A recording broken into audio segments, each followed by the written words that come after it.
하나님 말씀 마태복음 16장 13절부터 18절 말씀입니다.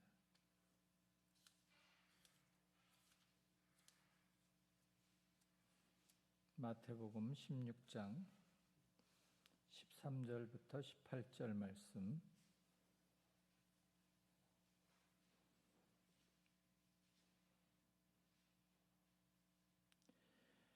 예수께서 빌립보 가이사랴 지방에 이르러 제자들에게 물어 이르시되 사람들이 인자를 누구라 하느냐?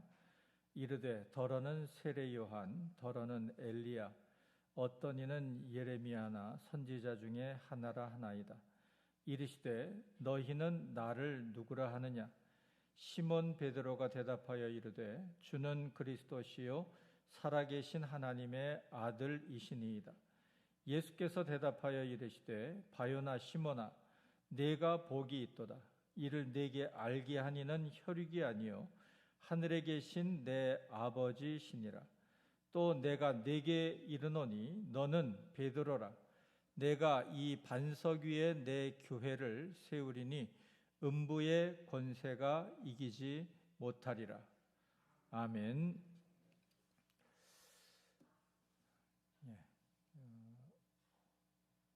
제 원고가 담겨있는 이 탭이 열리지를 않아가지고 천천히 갖고 와도 돼요. 괜찮아요. 노트북을 갖고 오라 그래서 한 번도 이런 일이 없었는데 탭이 열리질 않네요. 자, 수요 교리 특강 오늘부터 교회론을 시작을 합니다. 그래서 특별히 요즘 이제 코로나19 시대를 맞아서 이 교회의 위기를 맞게 되는데요. 그래서 3주 동안에 걸쳐서 교회론을 함께 생각을 하고자 하는데, 특별히 우리가 이 코로나 시대에 우리가 교회를 바르게 알아야 한다고 하는 것이죠. 그래서 오늘 말씀을 이 교회론을 시작을 하면서 모이는 교회와 흩어지는 교회에 대한 말씀으로 시작을 하려고 합니다. 여러분, 모이는 교회, 흩어지는 교회, 이것이 교회의 본질을 아주 중요하게 이야기하고 있는 표현 중에 하나입니다. 여러분은 어떤 느낌이 드시나요? 모이는 교회, 흩어지는 교회. 이것은 그저 우리가 단순하게 이론적인 그러한 내용이 아니죠. 그래서 우리가 이 모이는 교회, 흩어지는 교회라고 하는 의미는 대단히 입체적이고 또 역동적인 것이라는 거예요. 제가 왜 이 말씀을 드리냐면 지금 코로나19 시대가 되면서 우리 교회의 가장 본질적인 모습, 이 모이는 교회, 흩어지는 교회가 제약을 받고 있는, 도전받고 있는 오늘의 상황이라고 하는 것입니다. 이 코로나19 시대가 되면서 이제 이 굉장히 중요하게 지금 다가온 것이 우리 교회의 영상 예배입니다. 지금도 이제 우리 교회 지금 예배가 유튜브로 지금 나가고 있습니다만은 여러분이 영상 예배가 하나의 대안으로서 대단히 중요한 역할을 하고 있습니다만은 이것이 하나의 대안은 되지만 이것이 본질을 대신할 수는 없는 겁니다. 그래서 저는 그런 생각을 해요. 어떤 면에서는 교회가 이 영상에 갇혀버린 우리 한국 교회의 모습이 아니냐 하는 거죠. 왜냐하면 우리가 이 모이는 교회, 흩어지는 교회라고 하는 개념은 제가 말씀드렸던 것처럼 굉장히 입체적이고 역동적이고 움직이는 것인데 이 그저 화면에 갇혀버린 그러한 모습이 아니냐 하는 거죠. 자, 여러분, 교회의 본질은 복음입니다. 그래서 이 복음을 중심으로 해서 모이는 교회와 흩어지는 교회가 되어야 한다고 하는 것이죠. 그리고 이 복음의 중심은 바로 십자가입니다. 그래서 십자가 복음, 예수 그리스도의 십자가 복음을 중심으로 우리가 모이죠. 그래서 함께 예배하고 또 교제하고 섬깁니다. 또한 우리가 십자가 복음을 중심으로 양육 되어야 하고요. 그리고 또 어떻게 합니까? 복음 전파를 위해서 흩어져야 하는 거예요. 이처럼 교회의 모습은 대단히 입체적이고 역동적이고 움직이는 겁니다. 자, 그런데 이 말씀드린 것처럼 코로나19가 되면서 이 하나의 대안으로 우리가 모이지 못하니까 영상 예배로 이제 대체가 되는 경우가 있는데, 이렇게 되니까 우리 성도들의 사고, 개념도 조금 달라지기 시작하는 거예요. 교회와 예배에 대해서 새로운 생각을 하면서 뭐 꼭 교회에 나와서 예배를 드려야만 그것이 예배냐, 이런 생각을 또 갖게 된다고 하는 것이죠. 그래서 우리가 코로나19 시대가 되면서 이제 비대면이라고 하는 이런 용어를 우리가 사용하고 있는데요. 비대면 영상 예배, 그리고 비대면 영상 교육, 그리고 또 만나지 못하니까 제가 이제 요즘 교제도 제가 우리 사랑의 네트워크를 할 때에도 우리 성도들끼리 서로 전화하고 격려하고 위로하라, 그런 말씀을 드리는데, 이 교제마저도 그냥 이 전화로 하게 되고, 또 제가 올 봄에 신방을 할 때도 이제 두 가지로 병행을 했습니다. 대면 신방도 했지만 이 비대면 영상 신방을 제가 이제 했는데요. 이처럼 비대면으로 하는, 그래서 여러분 지금 이 현실이 우리 교회가 역동적으로 모이고 흩어져야 하는데 모이지도 못하고 흩어지지도 못하는 이러한 현실이 지금 코로나19로 인해서 우리에게 주어진 상황이라고 하는 것입니다. 그래서 아까 이제 성도들 가운데서도 꼭 교회에 나와서 예배드려야 하느냐, 이제 이러한 생각을 하게 되는데, 이것은 제가 이제 세 번째 이제 이 교회론을 세 번에 나눠서 이제 한다고 말씀을 드렸는데, 마지막 세 번째 시간에는 이제 포스트 코로나에 대해서, 코로나 이후 시대의 교회의 모습에 대해서 제가 좀 말씀을 드리려고 하는데, 거기에서 이제 좀 또 그러한 얘기를 할 수 있겠습니다만은, 여러분 이 우리가 영상으로 예배 드리는 이것이 새로운 개념이 되고 어떤 면에서는 뭐 장점도 있을 수 있어요. 그렇지만 여러분 우리가 이것이 과연 교회의 본질이냐 하는 문제에 있어서는 그렇지 못하다는 겁니다. 하나의 예배적인 면에 있어서 우리가 예배를 드리고 또 뭐 비대면으로 교육도, 지금 교회들이 비대면 교육을 많이 이제 지금 실시하고 있는데요. 이것이 이렇게 함으로써 개인적인 신앙은 유지할 수 있을지 모릅니다. 그렇지만 정말 교회 공동체라고 하는 이 기능, 그리고 역할, 여기에서는 멀어져 있다고 하는 것이죠. 그래서 이번에 교회를 다루면서 특별히 이제 코로나19와 교회라고 하는 이런 주제로 3주 동안 다루게 되는데요. 이 코로나19 시대에 교회의 본질을 분명히 해야 한다는 겁니다. 그래서 본질이 무엇이냐 하는 것을 깨닫고 본질로 돌아가자, 이런 면에서 이번 교회로는 대단히 중요한 의미를 갖는다, 이렇게 생각을 합니다. 뭐 이전에도 제가 교회론에 대해서 강의를 했고요. 또 뭐 설교 때도 교회에 대한 이야기를 많이 합니다만은, 여러분 이번에 이 코로나19 시대와 관련해서 여러분들이 이 본질적인 면을 분명히 할 수 있기를 바랍니다. 우리 성도들이 이 교회의 본질을 알고 행할 때에 이 코로나19로 인한 이 상황, 또 지금 코로나19로 인해서 교회가 위기다 하는 이제 이러한 말을 하고 있는데, 이런 위기에도 흔들리지 않게 된다고 하는 것이죠. 여러분 교회의 존재 이유가 뭡니까? 그것은 다른 것이 아니에요. 뭐 교회를 여러 가지로 설명할 수 있습니다만은 주님의 지상 명령, 그것이 교회의 존재 이유죠. 가르치고 양육하고 제자를 삼는, 그리고 또다시 전파하고 영적 재생산을 이루어가는 제자 삼는 이러한 공동체죠. 또 주님의 명령을 따라서 그 명령을 순종하는, 주님의 말씀을 따라서 약속을 성취하는, 서로 사랑하고 교제하고 권면하고 격려하고 돌보는 이러한 모습들. 그리고 가장 중요한 것은 우리가 말씀드린 것처럼 예배겠죠. 우리가 예배하고 하나님 앞에서 훈련받는 이제 그러한 모습입니다. 자, 그래서 여러분, 우리가 이제 코로나19 시대가 되면서 이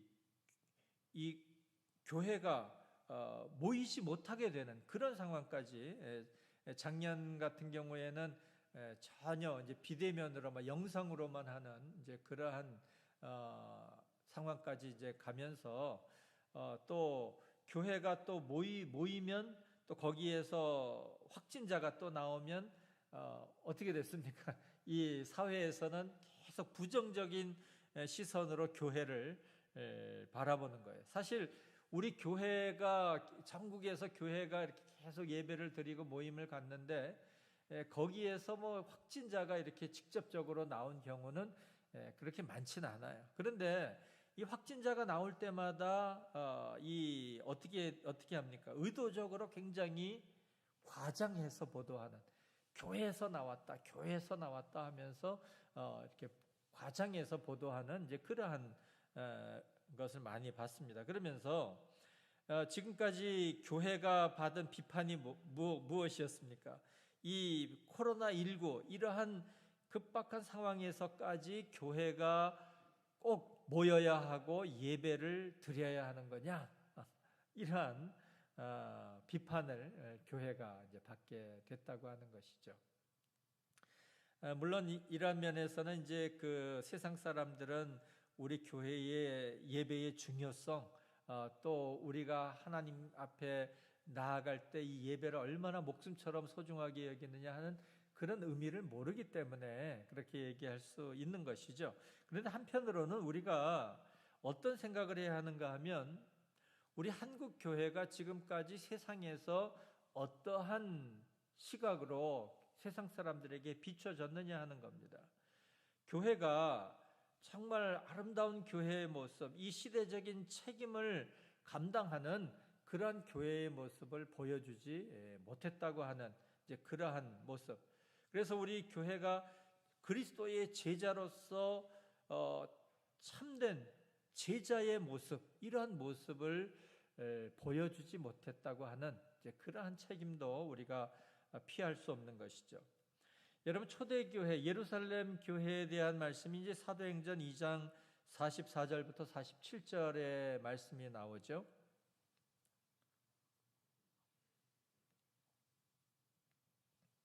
이 보시면 믿는 사람이 다 함께 있어 모든 물건을 서로 통용하고 또 재산과 소유를 팔아 각 사람의 필요를 따라 나눠주며 날마다 마음을 같이하여 성전에 모이기를 힘쓰고 집에서 떡을 떼며 기쁨과 순전한 마음으로 음식을 먹고 하나님을 찬미하며 또 온 백성에게 칭송을 받으니 주께서 구원받는 사람을 날마다 더하게 하시니라, 이렇게 말씀하고 있어요. 바로 이것이 예루살렘 교회의 모습이었는데요. 교회의 모습이 어떠해야 하는가 하는 것을 아주 집약해서 잘 보여주고 있는 그런 말씀이죠. 이 중에서 온 백성에게 칭송을 받았다, 이것이 대단히 중요하죠. 예루살렘 교회가 모이기에 힘쓰고 또 함께 교제하고 하나님을 찬송하고 하는데, 이것이 세상 사람들에게 눈에 밉게 보인 것이 아니라 칭송을 받았다고 하는 이런 말씀을 하고 있습니다. 그래서 여러분, 우리 교회는 조금 있다가 이제 그 교회 개념의 정의에 대해서 말씀드릴 때 하나님께서 우리를 부르셨다고 하는 이런 의미가 있죠. 그래서 우리가 교회로 부르심을 받아서 우리는 살아갑니다. 그런데 우리가 이 부르심에 대한 응답에 있어서, 이 소명에 있어서의 불균형, 이런 것들을 우리가 생각해 보아야 한다고 하는 것이죠. 우리가 그저 우리 개교회 중심, 우리가 모여서 우리끼리 예배하고 교제하고 복음 전하는 이러한 면에는 굉장히 우리가 많이 치중하고 강조를 하고 있죠. 그러면서 이번에 코로나 사태가 되면서 이 모이지 못하게 되는 이러한 것에 대해서도 굉장히 교회가 교회적으로도 많은 불만을 갖고 또 여기에 대해서 이 항의도 하고 뭐 그러면서 우리가 또 교회가 정말 어떻게 하면 모일 수 있을까 하는 이제 거기에 초점을 많이 사실은 맞춰왔다는 겁니다. 그런데 정말 우리 교회가 아까도 말씀드린 것처럼 시대적인 책임을 얼마나 감당하고 그 역할을 감당해 왔느냐 하는 것이죠. 그래서 이 문제는 이제 마지막 시간에 제가 세 번째 시간에 좀 중점적으로 말씀을 드리겠습니다만은 정말 우리 한국 교회가 너무나 개교회주의로 가고 있다고 하는 이러한 모습들, 이러한 모습에서 우리가 이러한 모습에서 벗어나서 시대적인 책임을 감당하고 또 공교회성, 사회적인 책임, 이러한 것들을 우리가 어떻게 감당해야 할 것인가 하는 것이 우리의 교회의 문제이고 또 과제가 되어야 한다고 하는 것입니다. 그래서 오늘은 이러한 문제 제기를 하면서 우리가 이 코로나 시대에 오늘은 아까 이제 본질에 대한 말씀을 드렸습니다. 그래서 이 본질을 우리가 다시 한번 확인, 뭐 새롭게 한다는 것은 뭐 어떠한 뭐 새로운 정의를 내린다는 것이 아니죠. 다시 한번 확인하자는 거예요. 그래야 그렇게 될 때에 우리가 교회의 본질을 깨닫고 이 시대의 교회의 책임과 역할을 어떻게 감당해야 할 것인가 하는 것을 우리가 깨닫게 된다는 것이죠. 그래서 교회를 바르게 이해하고 또 바르게 세워나가기 위해서 이 교회의 시작점에서부터 다시 출발해야 한다고 하는 것입니다. 그래서 오늘 본문 말씀이죠. 아까 처음에 읽었던 마태복음 16장 13절부터 18절 말씀, 이것이 어떻게 보면 교회의 시작점이라 할 수 있습니다. 물론 구약의 교회도 이제 생각하겠습니다만은 예수님께서 오셔서 내 교회를 세우시겠다 하신 그 시점이죠. 예수님께서 빌립보 가이사랴 지방에 이르러서 제자들에게 물으셔요. 사람들이 인자를 누구라 하느냐? 뭐 제자들이 대답을 하죠. 더러는 세례 요한, 더러는 엘리야, 어떤 이는 예레미야나 선지자 중에 하나라 합니다. 근데 예수님께서 관심을 가지신 것은 무엇이었습니까? 너희는 나를 누구라 하느냐? 너희는 나를 누구라 하느냐? 오늘 우리에게도 이 질문이 가장 중요하죠. 과연 우리가 예수님을 누구로 고백하느냐? 여기서부터 교회가 시작이 되는 거예요. 자, 여기서 위대한 신앙 고백이 나오죠. 시몬 베드로의 대답. 뭐 어떤 사람들은 다른 제자도 다 알고 있었는데 베드로가 워낙 성격이 급하기 때문에 베드로가 이 고백을 한 것이다, 이제 이렇게 얘기를 합니다만은 어찌 됐든 이 시몬 베드로의 위대한 신앙 고백이죠. 주는 그리스도시요 살아계신 하나님의 아들이시니이다 고백을 합니다. 그때 예수님께서 바요나 시몬아 네가 복이 있도다.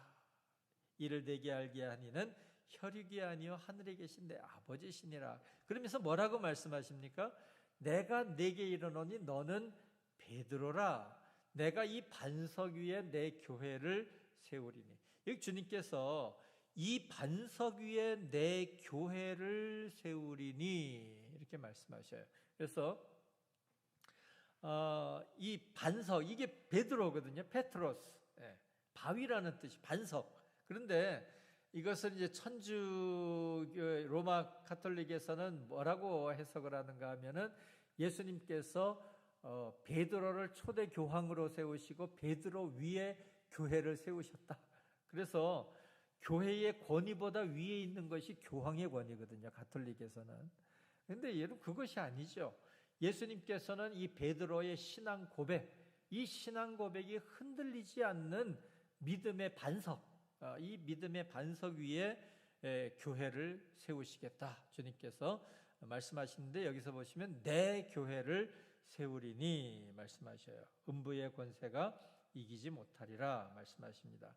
그래서 이것이 예수님께서 내 교회를 세우시겠다 약속하셨는데, 물론 여러분 교회의 개념은 구약에서부터 시작이 됩니다.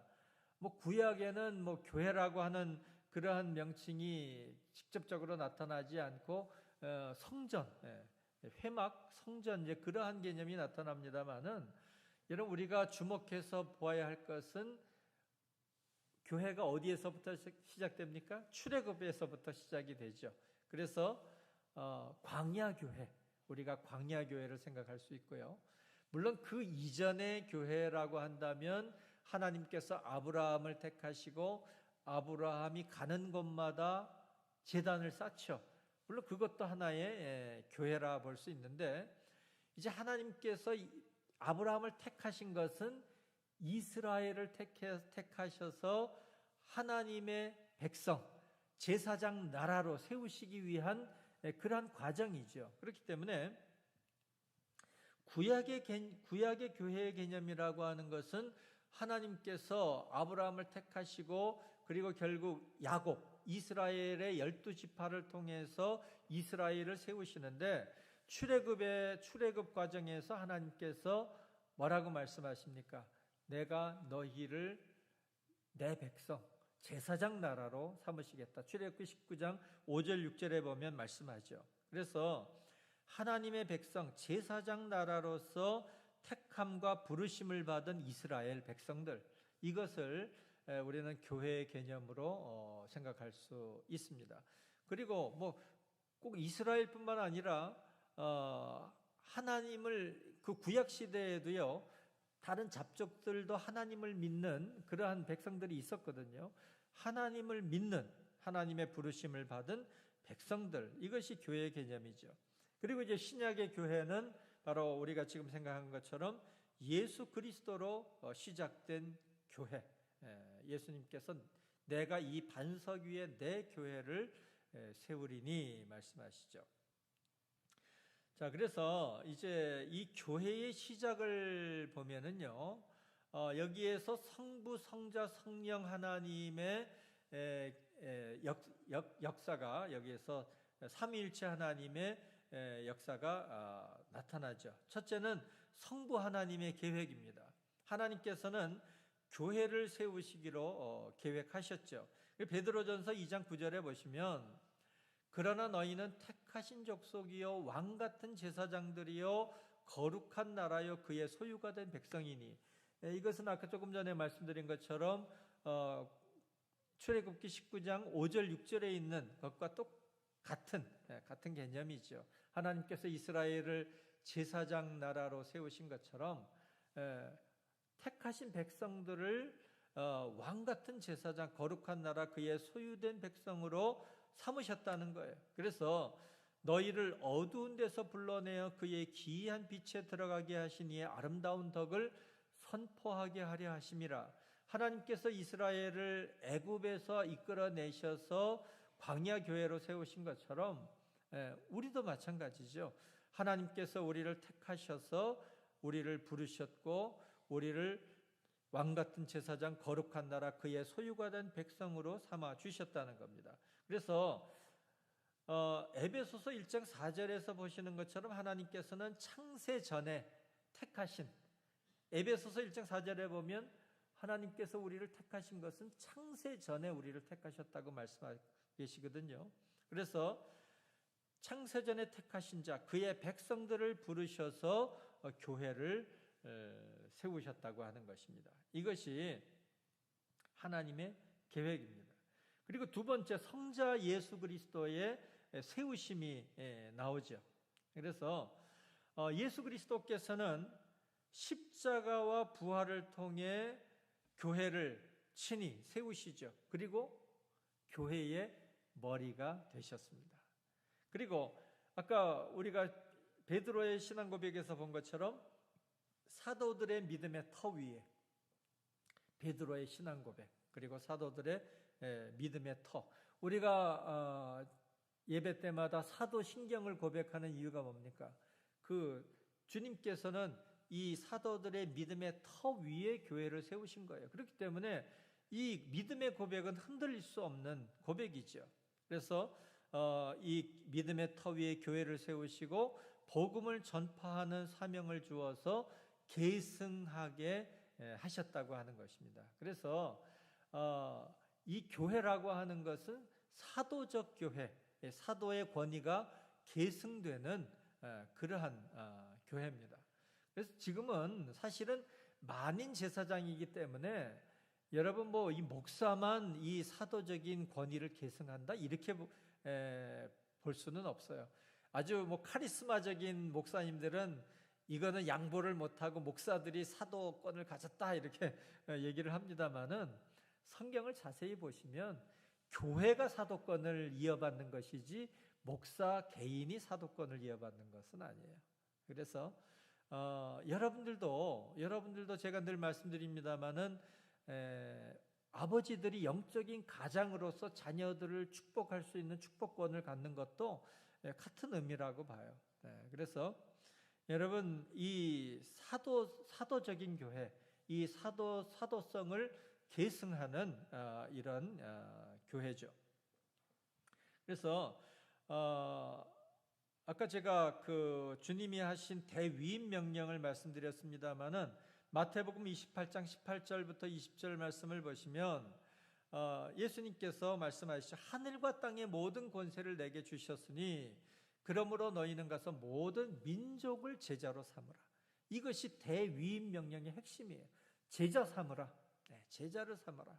아버지와 아들과 성령의 이름으로 세례를 베풀고 내가 너희에게 분부한 모든 것을 가르쳐 지키게 하라.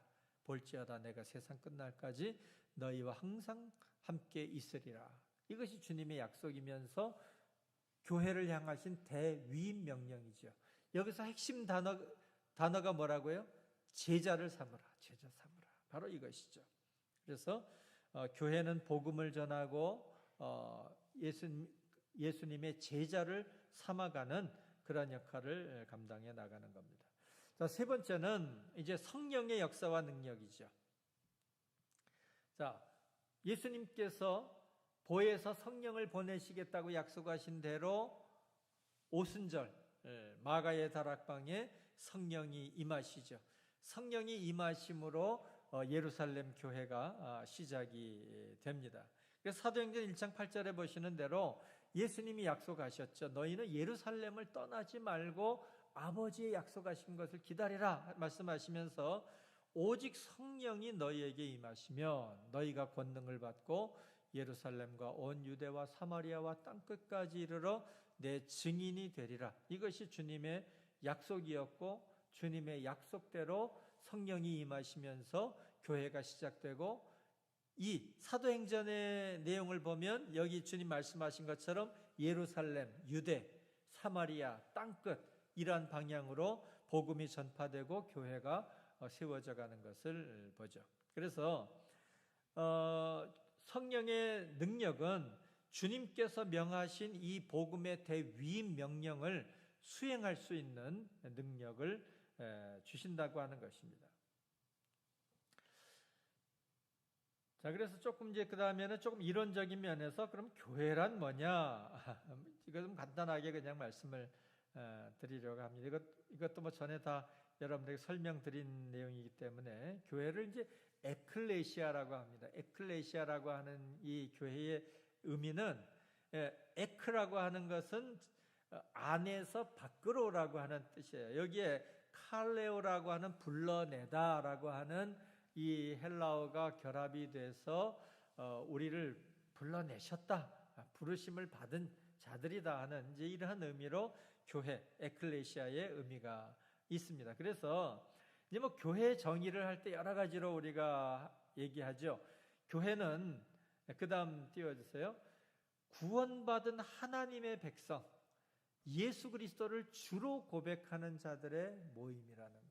우리 교회 그러면은 사람들은 특히 세상 사람들은 교회 건물을 생각합니다. 그렇지만 교회 건물은 교회가 아니에요. 교회당, 예배당이죠. 교회는 누굽니까? 바로 여러분이에요. 예수 그리스도를 주로 고백하는 우리들이 바로 교회죠. 그래서 아까도 부르심에 대해서 말씀드렸습니다마는 하나님의 부르심을 받아서 예수 그리스도로 구원받은 교회의 진정성은 어디에 있느냐? 예수 그리스도의 십자가 복음을 인정하느냐 안 하느냐. 그렇기 때문에 예수 그리스도로 구원받은 자들의 모임, 바로 여러분이 바로 교회라는 겁니다. 자, 또 그리고 이제 교회의 정체성을 생각할 때에 교회의 거룩성, 이것은 교회는 세상으로부터 분리된 거룩한 교회입니다. 그렇지만 교회의 또 교회의 사명은 뭡니까? 세상으로 들어가야 한다는 거예요. 교회가 떨어져서 저 높은 산 위에 있는 것은 교회의 사명이 아니죠. 그래서 세상으로 파송된 무리의 모임, 이것이 바로 교회라고 하는 것이죠. 우리는 이러한 교회의 정체성을 바르게 가지고 있어야 됩니다. 그래서 여러분,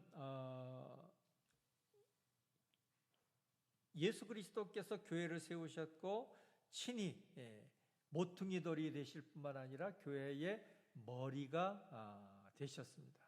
그래서 교회는 머리 되신 그리스도를 중심으로 해서 지체의 각 부분으로 연결되어 있습니다. 그래서 여러분, 우리 교회에도 여러 기관들도 있습니다만은 또 여러분 한 사람 한 사람이 교회의 지체의 각 부분이라, 하나님께서 주신, 우리가 전에 성령의 은사들을 공부했습니다마는 그 받은 은사대로 내가 교회를 섬기는 나의 역할, 이것이 지체의 각 부분으로서의 역할을 감당하는 것이죠. 고린도전서 12장 27절에 보시면 너희는 그리스도의 몸이요 지체의 각 부분이라, 이렇게 말씀합니다. 그래서 이 지체의 각 부분들이 모여서 몸을 이루고 연결되어서 교회를 세워가는 것이죠. 그렇기 때문에 이 모이는 교회, 흩어지는 교회, 굉장히 중요한 의미를 갖는 거죠. 우리가 모여서 각 지체의 각 부분을 이루고 그리스도의 몸을 이루어서 주님께서 우리에게 맡겨주신 역할들을 감당해 나간다는 겁니다. 자, 그리고 교회는요, 자라가는 교회가 되어야 합니다. 교회는 생명을 가졌어요. 여러분, 생명을 가지면 어떻게 됩니까? 생명을 가지면 자라나는 거예요. 교회는 생명을 가진 생명 공동체입니다. 그렇기 때문에 교회는 자라가는 교회가 되어야 합니다. 그래서 이제 작은 교회 운동을 하는 분들은 작은 교회가 좋다 이렇게 얘기를 합니다만은 여러분, 이 의미를 오해해서는 안 됩니다. 그저 작은 것이 좋다는 함정에 빠져서는 안 돼요. 물론 교회는요, 여러분, 교회는 소그룹이 있고 또 대그룹이 있죠. 예루살렘 교회도 마찬가지였어요. 교회가 맨 처음에 3,000명으로 시작하고 그리고 5,000명으로 성장하고요. 계속 예루살렘 교회가 성장하지 않습니까? 믿는 자가 5,000이나 더하더라. 야, 예루살렘 교회는 5,000명이 넘게 모이는 대교회였구나.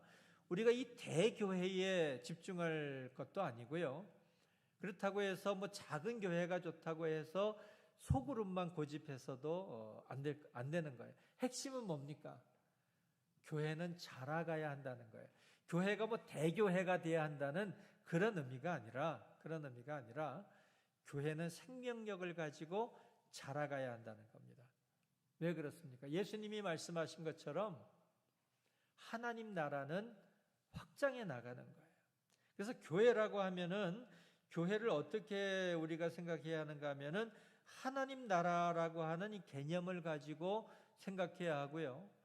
우리의 사명은, 교회의 사명은 하나님 나라를 이 땅에 확장해 나가는, 이루어가는 사명이다 하는 것을 우리가 생각을 해야 되고, 그렇기 때문에 주님께서 마태복음 13장의 비유로 말씀하신 것처럼 생명력을 가지고 계속해서 자라가야 한다는 거예요. 예수님께서 겨자씨의 비유를 해주시잖아요.